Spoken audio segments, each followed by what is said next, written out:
일단 이제 1,500원까지 열어놓자는 얘기들이 좀 많이 나오고 있고, 그러니까 예. 기업들도 아마 그렇게 생각하고 있는 것 같아요. 네. 저는 1,500원 찍는 것보다는 이제 1,450원이 지금 넘어간 상태인데, 그렇죠. 아마 1,470, 80원까지 만약에 가게 되면, 혹시 이제 미국의 달러가 더 강해지고 뭐 긴축 이슈가 또 더 생긴다면 뭐 거기까지 갈 가능성도 배제할 수 없고, 또 우리나라 지금 아직 정치적으로 좀 불확실한 면이 아직 좀 남아있잖아요. 남아있죠. 또 국무총리 뭐 예. 탄핵까지 하겠다 뭐 네, 이런 지금 얘기들이 그렇게 나오다 되고 보니까 아직 좀 안정은 안 되고 있거든요. 그 수급적인 요인만 봤을 때는 정말 우리 괴롭혔던 이 매도 공세는 네. 거의 이제 일단락이 됐고, 오히려 매수를 기대해 볼 만한 수급 요소들이 좀 생기고 있기 네. 때문에 저는 그런 부분에서 코스피 반등 뭐 충분히 한번 수급만으로도 네. 저는 기대할 수 있다. 아유, 모처럼 희망적인 네. 말씀입니다. 네, 2024년도 이제 얼마 안 남았습니다. 네, 염승환 이사님 모시고 이제 올해 증권시장 주요 이슈를 또 살펴보고 내년 시장도 함께 짚어보겠습니다. 네, 안녕하세요. 네, 안녕하세요. 네. 우선 환율 이게 참 난감합니다. 이게 참 걱정인데요. 워낙 지금 약세가 워낙 지금 가파르게 진행되고 있는데요. 또 가뜩이나 어려운데 좀 현 정부가 정말로 느닷없이 그 계엄 선포하는 바람에 지금 환율 상승세가 더 가팔라지고 있습니다. 네. 네, 지금 원달러 환율이 좀 심리적 방어선이었었죠. 1,430원하고 1,450원 선도 좀 깨져가지고 또 일각에서는 이게 1,500선까지 이제 돌파하는 거 아니냐 이런 전망이 지금 나오고 있거든요. 네. 좀 어떻게 보시나요? 일단 이제 1,500원까지 열어놓자는 얘기들이 좀 많이 나오고 있고, 그러니까 예. 기업들도 아마 그렇게 생각하고 있는 것 같아요. 네네. 상단을 1,500원까지는 네. 열어놓는데, 근데 아마 저는 1,500원 찍는 것보다는 이제 1,450원이 지금 넘어간 상태인데, 그렇죠. 아마 1,470, 80원까지 만약에 가게 되면, 혹시 이제 미국의 달러가 더 강해지고 뭐 긴축 이슈가 또 더 생긴다면 뭐 거기까지 갈 가능성도 배제할 수 없고, 또 우리나라 지금 아직 정치적으로 좀 불확실한 면이 아직 좀 남아있잖아요. 남아있죠. 또 국무총리 뭐 예. 탄핵까지 하겠다 뭐 네, 이런 지금 얘기들이 그렇게 나오다 되고 보니까 있습니다. 아직 좀 안정은 안 되고 있거든요. 그래서 혹시 이제 1,500원에 근접하는 흐름이 나온다면 일단 정부가 좀 개입할 가능성이 높다고 봅니다. 저번에 네. 이제 이창용 총재도 개입 가능성을 언급을 해놨거든요. 네. 그러니까 1,450원 밑에서 뭐 적극적으로 하진 않겠는데 외환 보유고가 아직은 좀 있긴 있어요. 네. 그래서 그런 걸 일부 활용해가지고 1,500원이 이제 가는 모습이 나온다면 일단 저는 방어를 할 거기 때문에 네. 돌파 가능성은 높지 않다. 근데 그게 왜 중요하냐면 1,500원 뭐 일시적으로 넘었다가 내려올 수도 있지만, 근데 일단 1,500원이라는 게 넘어가면 이 심리가 더 무너져 버릴 수가 그러니까 있어요. 무너질 것 같아요. 예, 그러니까 그걸 사실 막아야 되거든요. 네. 그래서 경제가 뭐 1,500원 넘는다고 뭐 1,450원은 안 망가지고 1,500원 망가지냐 이런 네. 게 아니라 네. 사람의 심리, 그러니까 우리는 다 이 사람들은 다 어쨌든 이 소비 활동을 할 때 네. 어쨌든 심리적으로 앞으로가 안 좋아질 것 같으면 줄여버리고, 그렇죠. 예. 앞으로 좋아질 것 같으면 뭐 미리 또 당겨서라도 수출을 그러니까 내가 소비를 하잖아요. 근데 지금 상황은 또 1,500원 넘으면 사람들이 내가 가지고 있는 자산도 팔아버릴까? 이제 왜냐면 이제 불안해지니까. 네. 그리고 더더욱 이제 달러로 더 교체하려는 수요가 생겨버릴 수가 있어요. 이러면 사실 걷잡을 수가 없거든요. 아마 그런 부분들이 생길 수 있기 때문에 1,500원은 저는 돌파는 어쨌든 네. 좀 안 할 걸로는 보고 네, 있지만 네, 네. 어쨌든 그 근접까지 가는 거는 우리가 뭐 배제할 수는 없다. 네. 이렇게 봐야 될 것 같습니다. 근데 만약에 환율이 이제 1,500선을 이제 넘어서게 된다. 그래서 이제 개입이 일어나고 하는데도 이 심리적으로 좀 무너지니까 1,500선을 계속 왔다 갔다 하면서 이런 상황이 지속됐었을 때 우리 경제는 어떤 영향이 좀 나타날 수 있을까요? 뭐 물론 이제 이런 얘기는 하시겠죠. 이제 왜냐하면 수출은 좋을 수 있잖아요. 뭐 그렇죠. 당연히 예. 좋지만, 근데 문제는 이제 이러면 내수 경기 더 망가집니다. 그렇죠. 왜냐하면 지금 수입 물가는 계속 오를 수밖에 없고, 물가 오르면 당연히 소비 줄일 수밖에 없는 상황. 지금 정치 리스크까지 커진 상황이고, 또 거기에 외국인들은 자꾸 이제 국내 주식을 좀 팔고 있는데 네.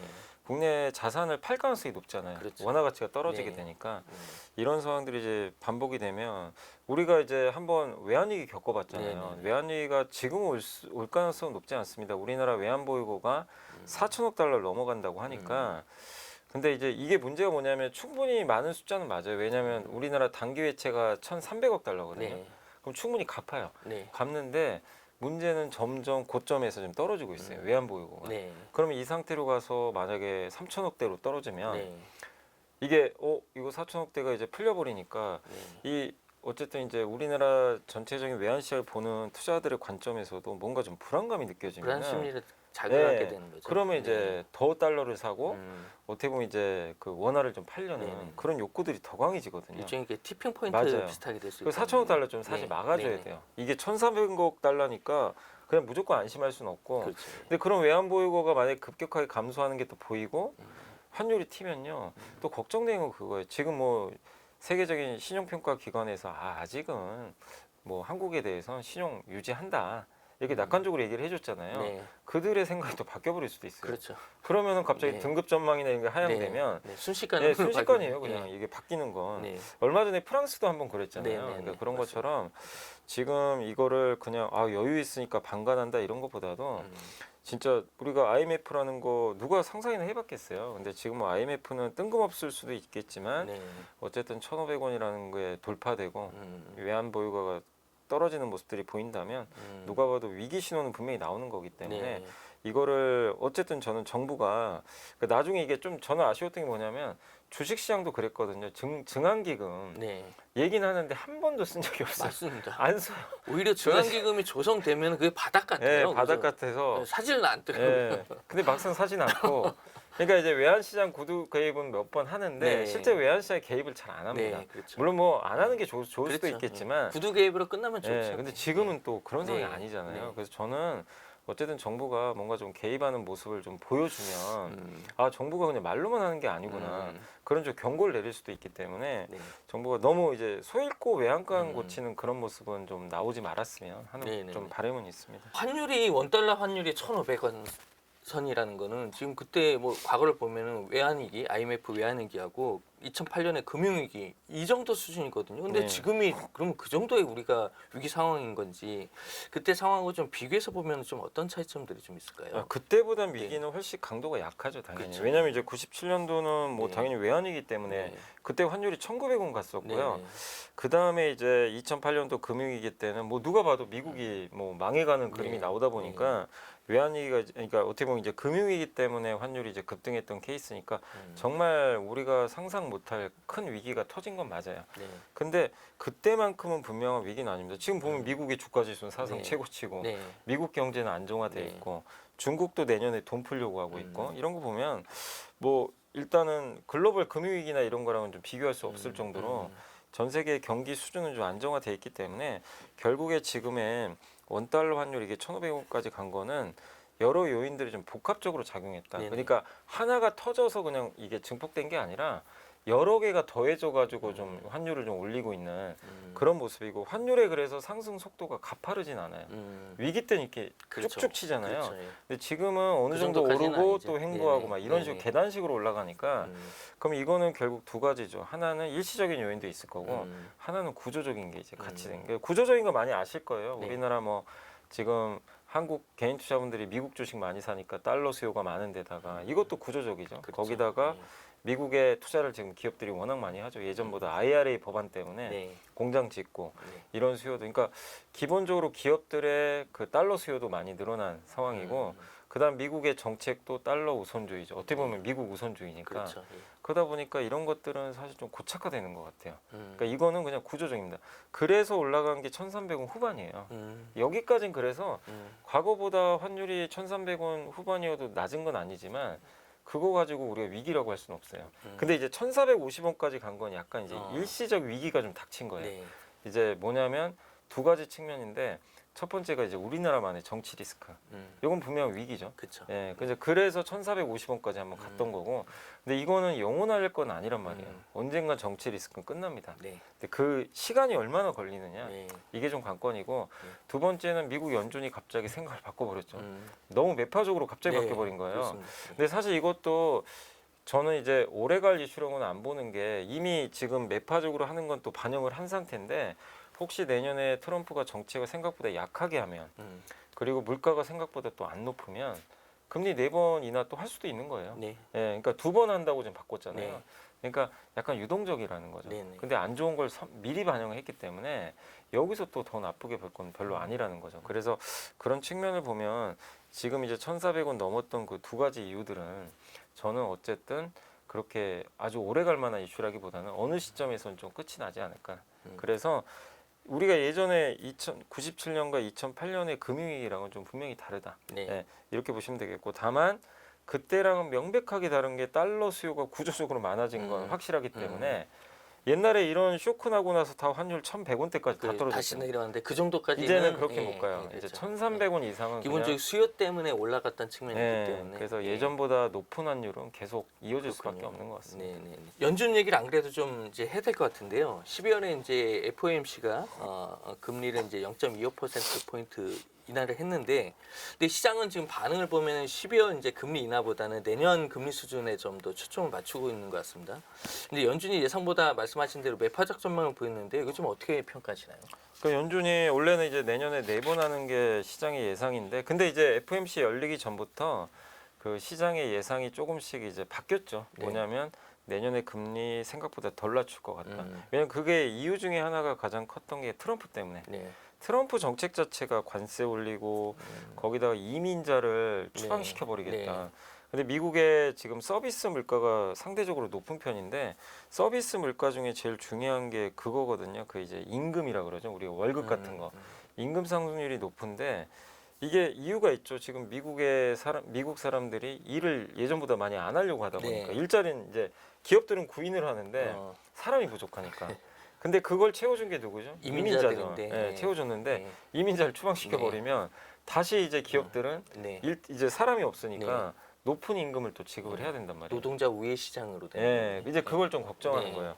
근데 그러다 보니까 아 이런 게 시행이 되면 생각보다 물가가 또 끈적끈적 하겠구나. 그래서 연준이 생각하는 목표 2% 가는 게 이번에 그래서 전망도 바뀌었던 게 물가 2% 목표가 원래 26년에 도달하는 걸로 나와 있는데 네. 연준이 바꿨죠. 네, 네. 27년으로 바꿔버린 네, 거예요. 네. 근데 그러다 보니까 시장이 미리 좀 어느 정도 예측은 했는데 그거보다 연준이 더 생각보다 더 긴축적으로 좀 갈 것 같다. 이러다 보니까 이제 FOMC에서 좀 실망을 해서 그날 이제 주가 지수가 우리 시장도 많이 좀 빠졌죠. 예, 그래서 그때 또 환율이 튀었잖아요. 네, 그렇죠. 달러가 강해지면서 그래서 시장이 예상을 안 한 건 아닌데 그거보다 연준이 생각하는 그 긴축 강도가 네, 좀더 생각보다 셌다. 더 셌다. 예. 그래서 이제 시장이 좀 충격을 받았다. 네, 이렇게 네, 보시면 되겠습니다. 그렇군요. 지금 뭐 그거 연관해 가지고 한은의 이제 우리나라 기준금리 정책 두고서 일각에서는 지난 8월에 좀 기준금리를 그때 인하했어야 되는 거 아니냐. 근데 그때 실기했다. 이런 좀 지적들도 좀 나오고 있는데요. 근데 또 이창용 한은 총재는 이런 지적에 대해서 우리가 통합뿐만 아니라 금융 안정까지 같이 고려해야 되는 이런 통합 정책의 필요성이 좀 있다. 이렇게 좀 반박을 했는데요.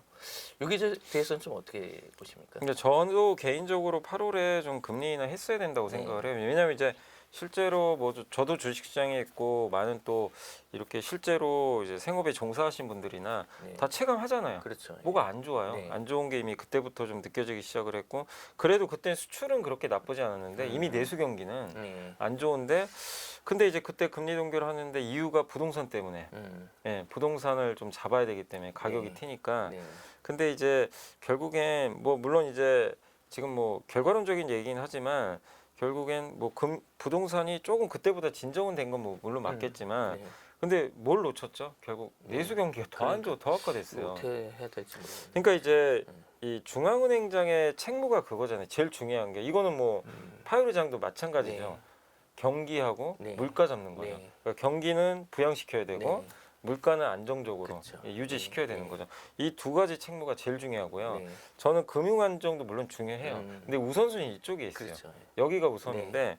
근데 당시에 부동산 가격이 좀 올랐지만 네. 이거는 사실은 부동산이 그렇다고 우리나라 뭐 그때 기억하시겠지만 전국이 다 부동산 붐인 게 아니잖아요. 네. 네. 사실 서울 일부 지역 그 일부 지역이 일시적으로 일시적으로 튀었던 튀은 것 같아요. 거예요. 예. 근데 이제 그게 아마 예. 그 하는 총재 입장에서 그게 혹시라도 걱정스러우니까. 예.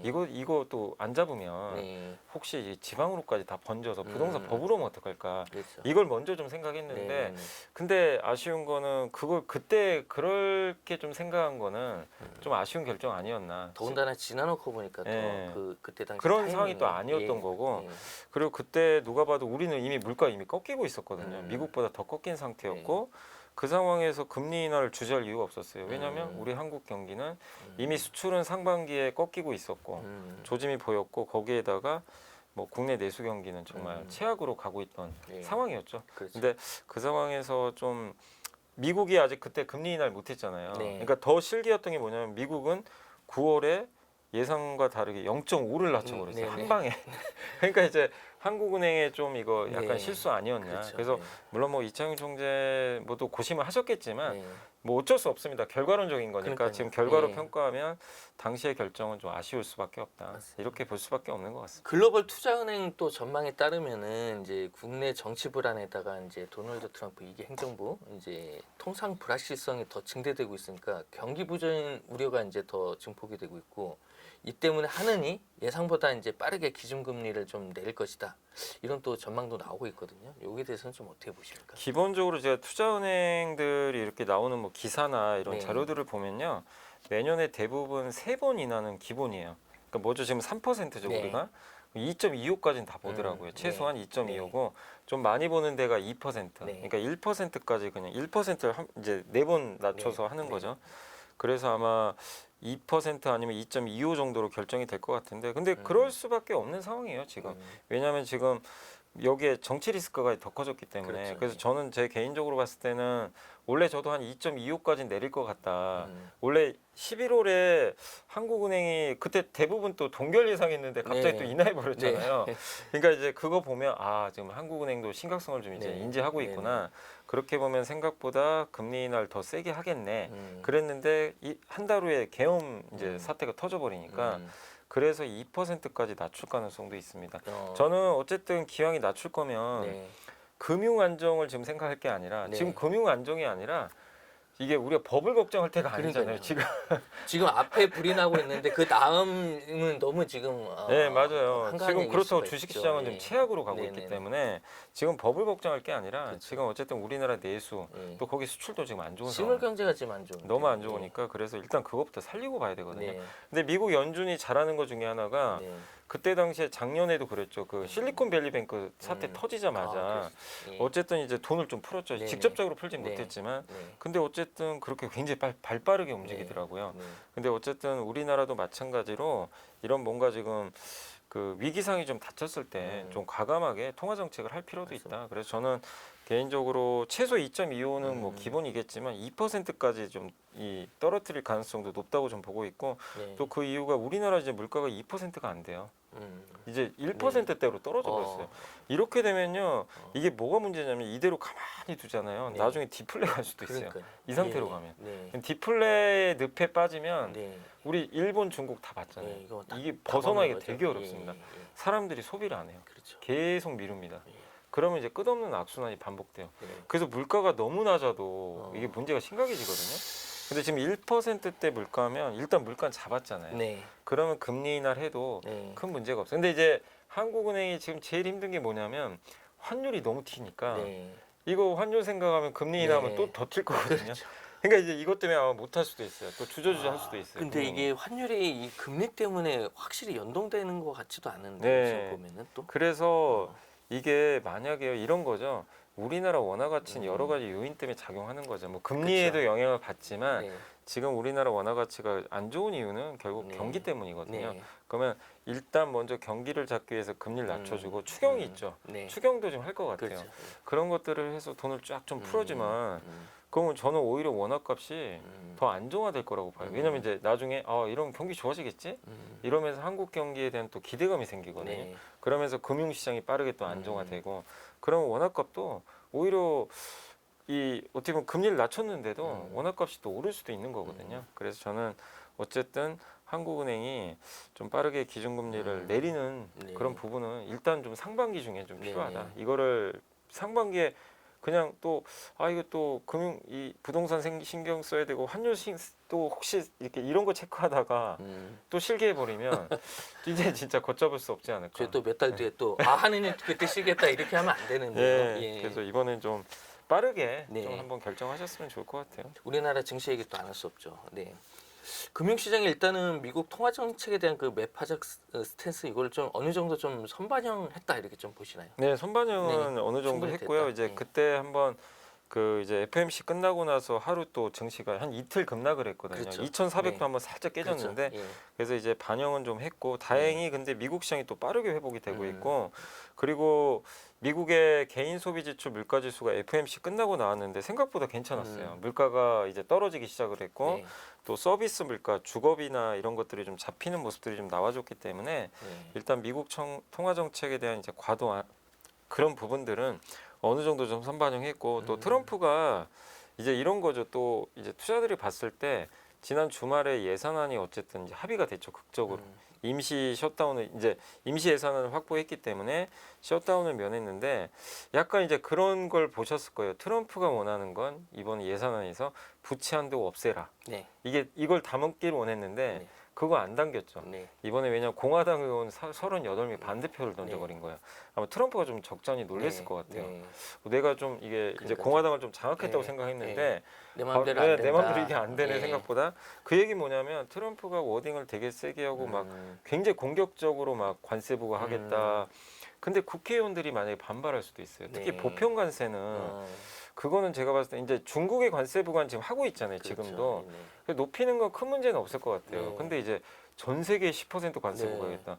이거는 아마 또 아. 제가 봤을 때는 국회랑도 합의를 해야 될 그렇죠. 거로 좀 생각을 공화당에서도 그거에 대해서 좀 예. 반대 부분이 있을 왜냐면 것 같아요. 미국 소비가 네. 또 꺾일 수도 그렇죠. 있고 또 IRA 법안 폐지 같은 것도 사실은 의원들이 도와주지 않으면 할 수가 없는 건데 이걸 보면서 제가 느꼈던 게 트럼프가 혼자서 아무리 하려고 해도 공화당의 지원 사격이 없으면 만만치가 않겠구나. 근데 우리 한국의 주식시장 보면 극단적인 상황까지 반영을 해버렸어요. 네. 뭐 마치 진짜 트럼프 때문에 이제 나라가 뭐다할 망할 것처럼 모든 나라가 게다 망할 되는 것 같아요. 것처럼. 막, 예. 막 그런 정도로 빠진 네. 상태잖아요. 네네. 그런 상태이기 때문에 저는 많이 반영을 했다 한국은. 네네네. 그래서 악재들이 이미 반영은 좀 충분히 한 상태이니까 네. 그래서 저는 선반영은 좀 강도가 되게 좀 강했다 이렇게 좀 판단하고 있습니다. 그 연결돼서 이제 질문인데요. 그렇다면은 선반영이 됐고 미국은 계속 올랐잖아요. 그럼 밸류에이션 부담이 좀 있는 상태인데 그에 비해서 우리나라는 이런 악재들이 다 반영을 어느 정도 했다고 보면은 밸류에이션 매력이 지금 있는 시점이잖아요. 여기에 대해서는 좀 어떻게 생각하세요? 근데 이게 밸류에이션 매력은 정말 어느 나라보다 네. 압도적으로 높아요. 네. 정말 높죠. 뭐 PER도 8배밖에 네. 안 되고 PBR도 0.8배니까 그냥 위기 수준의 밸류에이션이죠. 예, 그 정도까지 위기는 아니라 하더라도 주식시장은 이미 그 정도까지 빠진 상태니까. 근데 반대로 미국은 너무나 뜨겁고 그래서 한국 시장은 이제 오히려 이 부자 보고서라는 게 최근에 나왔더라고. 한번 네. 읽어보니까 네. 어느 기관에서 조사한 거 보니까 오히려 이렇게 금융자산 많은 분들은 내년에 한국 투자하겠다. 주식으로. 네. 왜냐면 이제 싸니까. 그렇죠. 예, 그러니까 저는 그런 전략은 되게 현명하다고 네. 생각해요. 다만 이제 한국 주식시장이 과연 싸다고만 해서 올라가는 시장은 아니거든요. 뭔가 모멘텀이 있어요, 올라가요. 그렇죠. 근데 그 모멘텀이 지금 아직은 네. 맞닿은 게 없어요. 네. 근데 제일 중요한 게 아시겠지만 반도체죠. 네. 올해 우리나라 증시가 이렇게 많이 빠진 1등 그 악재 요인 중에 하나는 저는 삼성전자라고 봐요. 네. 전자가 거의 주식시장 다 빼버렸거든요. 네.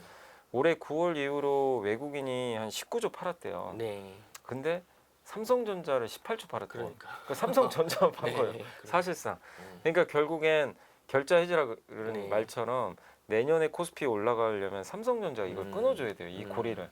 그러면 증시는 레벨업 하는 건데 근데 지금 당장 삼성전자가 뭐 바뀌는 건 없어요. 돌파구가 아직은요. 예, 네. 그나마 이제 최근에 브로드컴이 네. 뭐 삼성이나 하이닉스, HBM, 4 네. 이렇게 좀 요청하겠다 이런 기사는 떴는데 네. 그래서 그날 이제 한번 오르긴 했거든요. 네. 근데 그거는 또 내년 하반기예요, 음. 사실. 그래서 당장의 모멘텀은 좀 없는 상태니까 좀 시간은 걸릴 수 있다. 그래서 저는 코스피는 충분히 매력이 있습니다. 지금 이렇게 안 좋을 때 내년 1분기까지를 좀 타겟팅 하셔가지고 천천히 분할로 모아 가신다면 좋은 결과 있겠지만 네. 내가 샀으니까 이렇게 싸니까 바로 V자로 오르겠지. 이렇게 하면 또 낭패 볼 수도 있어요. 그렇죠. 그래서 저는 오히려 모멘텀은 내년 하반기로 보거든요. 네. 그리고 내년 3월에도 중국이 전인대에서 분명히 내수 부양 이제 하기로 했잖아요. 네. 아마 정책을 이제 구체적으로 내놓을 거예요. 중국이 일단 내수 부양하면 뭐 가전제품부터 IT, 뭐 소비재 이런 게 많이 팔릴 거예요. 이거 역시 반도체에도 당연히 긍정적 요인이에요. 그러니까 우리나라가 그동안 중국이 우선순위가 그거였어요. 수출 저가 밀어내기 수출. 네. 그러니까 우리 한국 기업들 피해 많이 봤죠. 네. 그 정책 때문에. 네. 근데 그거를 2순위로 밀어버리고 음. 내수 부양을 그렇죠. 올려놨더라고요. 네. 이러면 내년은 좀 나아져요. 그렇겠네. 근데 그런 효과들이 3월에 발표한다고 바로 되는 게 아니라 하반기에 이제 반영이 되겠죠. 왜냐하면 시차가 좀 있으니까. 그렇죠. 그래서 내년 하반기가 모멘텀이고, 근데 그때 주식 사면 또 늦어요. 그렇죠. 우리는 좀 미리 항상 먼저 네, 반영하니까. 그렇죠. 그래서 미리미리 사놓고 내년 어. 하반기에 또 좋아서 주식시장이 좀 혹시 많이 올라가면 그땐 또 약간 현금 비중을 늘릴 준비를 또 미리 하셔야 돼요. 네. 그렇기 때문에 내년 일단 1분기까지의 좀 약간 부진한 시장에서 지금 좀 모아가는 거 저는 네네. 그게 오히려 좀 낫지 않나 이렇게 생각하고 네. 있습니다. 또 이제 연말에 또 배당락 기대감도 있고 지금 뭐 국민연금 같은 경우에도 이제 국내 주식 목표 비중에 비해서 지금 턱없이 좀 많이 네. 모자르더라고요. 근데 그 이제 국내 주식이 많이 좀 빠지다 보니까 그 비중 자체가 주는 건데 그러면은 그거만큼은 또 기계적으로 맞춰서 사야 된다고 하더라고요. 어쨌든 연말에 좀 코스피를 좀 반등할 만한 그런 요소들이 좀 다른 게 좀 더 있을까요? 일단 이제 뭐 반등할 만한 당장의 모멘텀이 있는 건 아닌데 네. 근데 말씀하신 대로 수급은 한번 기대해 볼 만해요. 네. 왜냐하면 외국인이 정말 무지막지하게 팔았잖아요. 네. 근데 이제 어느 정도 매도는 좀 클라이막스는 좀 지난 것 좀 같고 잦아든 것 네, 같죠? 조금 잦아들었고 거기다가 이제 말씀하신 대로 연기금이 10월부터 샀어요 주식을. 네. 10월부터 지금 보니까 5조 샀어요. 어, 근데 매일 사요 거의. 그런 것 같아요. 근데 많이는 안 사고 네네. 뭐 많이 살 땐 1,000억 사는 경우도 네. 있지만 뭐 한 몇백억 단위로 네. 꾸준히 이렇게 네. 사더라고요. 이건 뭐가 좋냐면 주가지수 방어를 해버립니다. 그렇죠. 뭐 연기금은 아시겠지만 네. 올리면서 산다기보다는 시장 하방을 좀 막아주는 그렇죠. 네. 그런 요소인데 그러니까 이 얘기는 뭐죠? 2,400 밑으로 잘 안 내려갈 거란 얘기예요. 실제로 좀 지수가 그러면 네 맞아요. 그때도 거기서- 한번 살짝 네. 내렸다 다시 올라왔죠. 그리고 말씀하신 대로 연기금이 지금 올해 주식 비중 목표치가 15% 이상이거든요. 네. 국내가. 근데 올해 9월 말 기준으로 12점 몇 프로까지 네네. 떨어졌다고 2점 하더라고요. 한 5 맞아요. 정도 차이가 네. 나는 것 같더라고요. 그러면 그게 한 39조 정도 돼요. 네네. 그 이제 이 비중을 채우려면 그렇죠. 39조를 사야 돼요. 그렇죠. 예. 그 어마어마한 네. 금액을 사야 돼요. 지금 예. 며칠 안 남았는데 하루에 한 2, 3조 사야 돼요. 하루에 연기금이 2조씩 물론 뭐 그냥 그거는 기계적으로 안 맞춰도 네. 되는 거긴 한데 대충은 맞추더라고요. 네, 예. 그러면 2조씩 사야 되니까 2조 사면 주식시장 날라갑니다 진짜. 그냥 미친 듯이 올라요. 근데 그러진 않겠지만 하루에 그냥 1조씩이라도 사실 사야 네. 된다는 거죠. 이론적으로. 그렇죠. 이론적으로. 그럼 그 얘기는 뭐죠? 아 연기금이 무조건 방어를 하겠구나. 네. 그럼 무서워할 이유가 없다는 거예요. 그렇죠. 코스피에 대해서는 네. 적어도 네. 미국이 좀 충격을 네. 받더라도 그래서 저는 외국인만 안 판다면 수급적으로는 기대할 게 상당히 지금 많다. 연기금의 매수 한번 기대해 볼 만하고 그리고 내년도 그러니까 지금 이 지수 2,400대에서 그러면 내년도에는 연기금이 주식 비중을 목표치가 14.9 정도 될 거예요. 네, 조금 좀 낮아져요. 낮아지더라고요. 이거 네. 감안해도 20조 사야 돼요. 이렇게 그러네요. 해도 지금 지수에. 그렇습니다. 예. 네, 그러니까 지수가 뭐 2,700, 800 가지 않으면 음. 그냥 연기금은 살 수밖에 없어요. 그렇죠. 우리나라 비중을 맞춰줘야 되니까. 맞춰줘야 돼요. 이 기계적으로 맞춰야 되니까. 네. 그래서 이거는 내년까지도 이어질 이슈니까 단기적으로 볼 필요는 없다. 네. 그러니까 이게 엄청난 호재는 맞아요. 네. 누군가가 사줄 수 있는 이 실탄이 있다는 지금 거. 이렇게 유동성이 많은 상황에서 네, 거기다 삼성전자도 자사주 매입하고 있잖아요. 네. 계속 해야 돼요 네. 내년에. 네. 이 두 가지만 봐도 이 외국인만 이제 매도가 정말 크게만 안 나오면 시장은 빠질 이유가 별로 없는 거예요. 네. 그 개인 투자분들도 아시겠지만 그때 그 이제 계엄령 선포하고 나서 그 후에 한번 어마어마하게 파신 적 네. 있잖아요. 그때 증시가 완전 망가져 버렸잖아요. 근데 그때 이제 충격 받고 다들 공포에 질렸는데 네. 그래서 그때가 또 마지막이었어요. 네. 그 후로는 또 이제 주식이 그것도 지수만 보면 언제 그런 일이 네, 있었냐는 맞아요. 거 예, 같긴 그렇기 하더라고요. 때문에 저는 뚜렷하게 뭔가 호재가 있는 건 사실 아니지만 네. 뭐 우리나라에 뭐 당장 기대할 게 뭐가 있겠어요. 음. 아직은 없지만 다만 그 수급적인 요인만 봤을 때는 정말 우리 괴롭혔던 이 매도 공세는 네. 거의 이제 일단락이 됐고 오히려 매수를 기대해 볼 만한 수급 요소들이 좀 생기고 있기 네. 때문에 저는 그런 부분에서 코스피 반등 뭐 충분히 한번 수급만으로도 네. 저는 기대할 수 있다. 아유, 모처럼 희망적인 네. 말씀입니다.